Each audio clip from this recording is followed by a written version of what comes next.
Hello everyone. So, I'm getting ready na for my flight pauwi ng Pinas.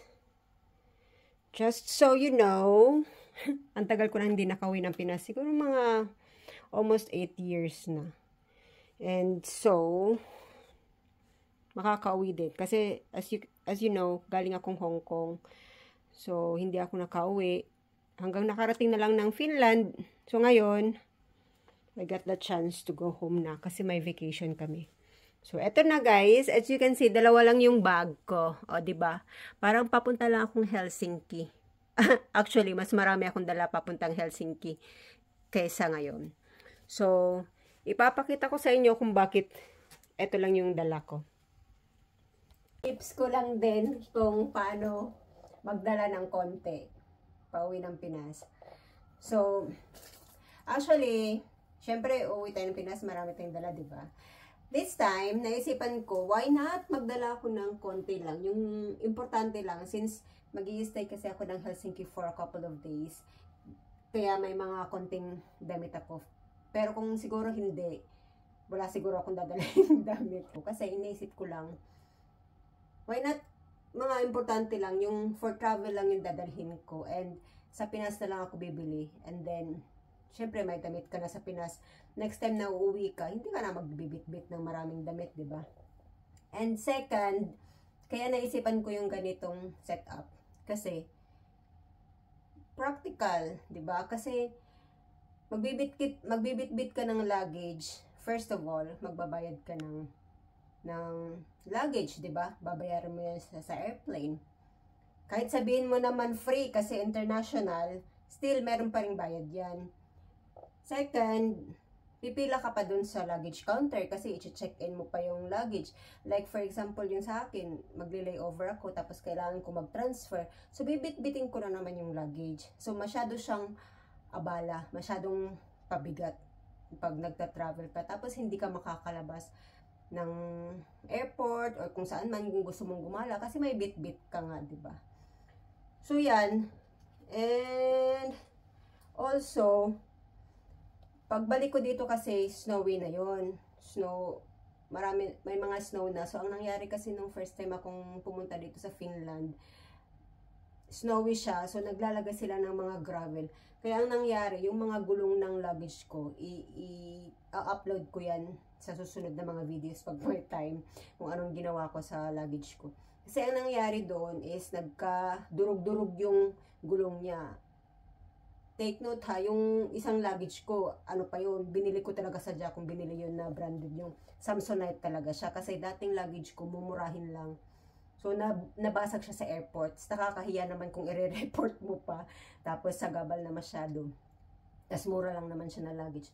That's why, naisipan ko bibili ako ng medyo mahal-mahal na luggage para in case na masira, hindi ka naman mahihiyang mag-report doon at papalitan nila, diba? Tapos, yun. So, ang nangyari, pagpunta ko dito sa Finland, nagkadurog-durog yung gulong niya. Kasi kakahila mo, tapos ang dami ko kasing pinuntahan. Pumunta pa akong Rovaniemi, kung saan-saan pa ako pumupunta. So, dinadrag ko yung luggage. Siyempre, yung lupa kasi may mga gravel. So, basta siya, nadurog talaga yung mga gulong niya. Kaya yun, ayoko nang magbitbit ng luggage. So yun, di ba? First, magbabayad ka sa luggage mo. Second, pipila ka dun sa luggage counter. Siyempre, yung ipipila mo, di mo naman alam kung mahaba yung pila or not, di ba? Ipahinga mo na lang or igala mo na lang sa airport, makakakita ka pa ng mga view doon. Third, yun nga, pagbalik ko dito, ayoko ng mga bit na marami masyado. So yan. So, ngayon, ipapakita ko sa inyo yung naisipan kong technique. So, first, eto. Alam niyo to kung ano to? Headrest to siya. So, eto, binili ko to siya sa Temu. Sadya ko talaga siyang binili sa Temu. Ipapakita ko sa inyo. Meron siyang zipper dito. Ayan. Meron siyang zipper. I don't know if you can see it. Meron din dito sa kabila. Ayan. So, ang ginawa ko, Di ba yung headdress natin pag nagta-travel tayo, yung laman nito is cotton lang. So, eto siya. Ganito ang ginawa ko. So, yan. Ganyan siya. So, i-stuff mo lang siya ng mga damit mo. So, actually, yung mga damit na nilagay ko dito is mga winter clothes. Eto, yung pants. Para pagbalik ko dito, ano, tawag dito. Eto yung mga susuotin ko pagbalik ko dito. So, yan. So, sadya ko siyang mga winter clothes ang nilagay ko dito kasi mas foamy yung winter clothes, di ba? Para at least foamy ng konti yung headdress natin, hindi masakit sa ulo. So, yan siya. So, syempre, hindi naman nato ititimbang, di ba? At hindi na siya kasi mangyayari niyan, ganito siya. Ayan. So, ilalagay mo lang yan siya dito sa bag. Di parang headdress lang, kasi headdress mo lang naman, di ba? Headdress mo lang yan siya. Yan. So, at the same time, bag mo siya, ganun. O, diba? So, may lagayan ka na. First, yan yung first. So, kasi kung ilalagay mo siya sa bag, syempre, masyadong bulky yung bag mo at mabigat. Tapos, magtataka yung immigration or di kaya yung sa, tawag dyan, yung sa airport. Baka mamaya ipatimbang pa yung bag. So, yan. Yan yung first tip. Bumili kayo nito, mura lang to, mga siguro 1 euro lang to sa Temo. Ayan siya, di ba? So ngayon, ito boots, saka sapatos. Yung boots, pagbalik ko dito kasi hindi masyadong makapal yung dala kong pang winter, kaya kailangan ko mag-boots. And then, second tip, kailangan mo ng, ito talaga is importante talaga to sa buhay ko palagi kasi lagi ako nagta-travel, diba? So, hindi ako pwedeng mawala ng ganito. Yung vacuum bag. So, ang laman nito is mga underwears and towel, a little bit of towel. Yung towel na bibilhin nyo, guys, yung masyado lang siyang manipis lang. At, syempre, hindi siya bulky. So, dito na siya. Bag. Tapos, yung mga gadgets ko is nandito, yung mga charger and so on. Siya. Sara natin. Yan. Tapos, yung importante na documents ko is nandito. Marami akong dalang documents. Yung documents ko, guys. Ito actually, almost documents lang ang laman nito. Kasi marami akong masyadong documents. Tapos, ayaw ko naman iwan kasi in case na may mga ipaprocess tayo sa Pinas, tapos kailangan mo ng ganito, ng ganyan. So, I prefer na gawain ko talaga yan. Uuwi ako ng Pinas, kung saan akong bansa pumupunta, gawain ko talaga yan, nadalhin ko lahat ng papers ko. Para in case na may ganito ka ba, may ganyan, hindi ka na magkandara pa, hala, saan ko na ilagay, or naiwan sa bahay, or whatsoever. So, I prefer na, kahit ang kapal ng documents ko, guys, kasi lahat binibit-bit ko. Tsaka hindi naman natin alam yung future, di ba? So, I prefer dalhin ko siya lahat. So, eto, hiniwalay ko siya. This is for, ano lang, in case na hihingin sa immigration or sa airport. So, andito yung passport ko naman is for handy.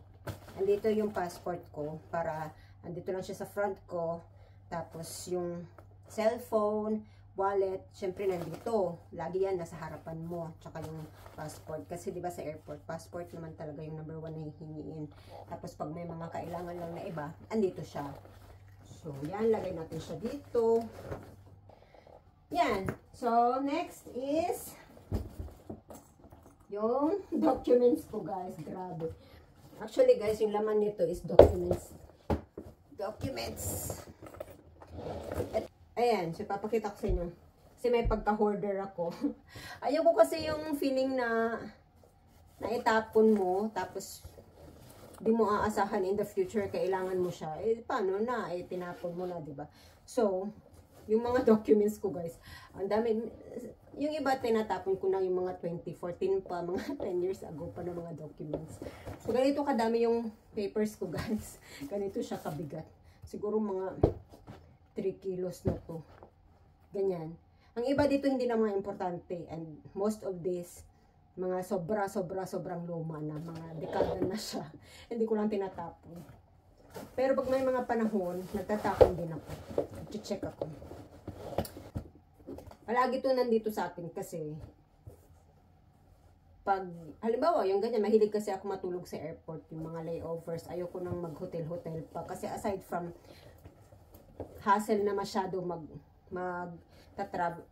pag baba mo ng airport, ta-travel ka pa kung saan yung location na pag-i-stayhan mo. Kung halimbawa, ilang oras lang naman yung layover mo. Like for example, yung nagpunta ako dito, 23 hours layover ko. I prefer mag-stay lang ako sa airport. Kasi, syempre, di ka na magbabayad. Ba't magbabayad ka pa ng hotel? May libre namang airport. Pwede ka naman matulog sa airport. Mag-charge. May wifi, libre pa. Oh. Tapos kung gusto mong mag-shower, shower, pisik-pisik lang sa CR, di ba? Ilang oras lang naman yun. Ganyan lang yung mga technique ko, guys. Kasi, ano ako masinop kasi ako. Hindi ako yung basta lang ng katulad niyan. Kaysa naman sa isipin mo, bumiyahe ka, nag-stop ka na ng airport, syempre maghahanap ka pa ng taxi. Hahanapin mo pa yung pag-i-stayhan mo na hotel. Tapos nagbayad ka pa. Tapos balik ka na naman. Ilang minuto. Why not? Sa airport ka na lang. Nandyan ka na. Hindi ka na mag-i-effort pa. Di ba? Magbibit-bit ka pa ng luggage mo. So, dyan ka lang. And lastly, but not the least, di pa ba pwede mawala sa akin ang extension wire. Ayan. So, ito guys, binili ko to when I was in Cambodia yata. So, bit-bit ko na siya palagi. Kasi, very useful siya, lalo na pag nag-layover ka ng mahaba oras. Tapos, syempre, ang bit-bitin mo is universal na extension wire. Kasi, of course, kung ano yung anuhan mo dun sa airport. So, ito, actually, hindi siya universal. Pero, meron akong adapter na universal.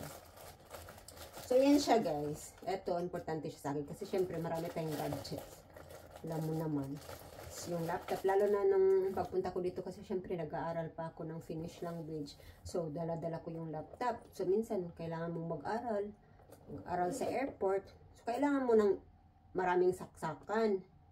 O, tapos, yung cellphone mo, yung camera mo, whatsoever, yung power bank, basta lahat. Importante yan sa akin. So, yan sila guys. Yan yung mga bit-bit ko. Of course, yung mga gadgets and so on and so forth. So, yan lang guys.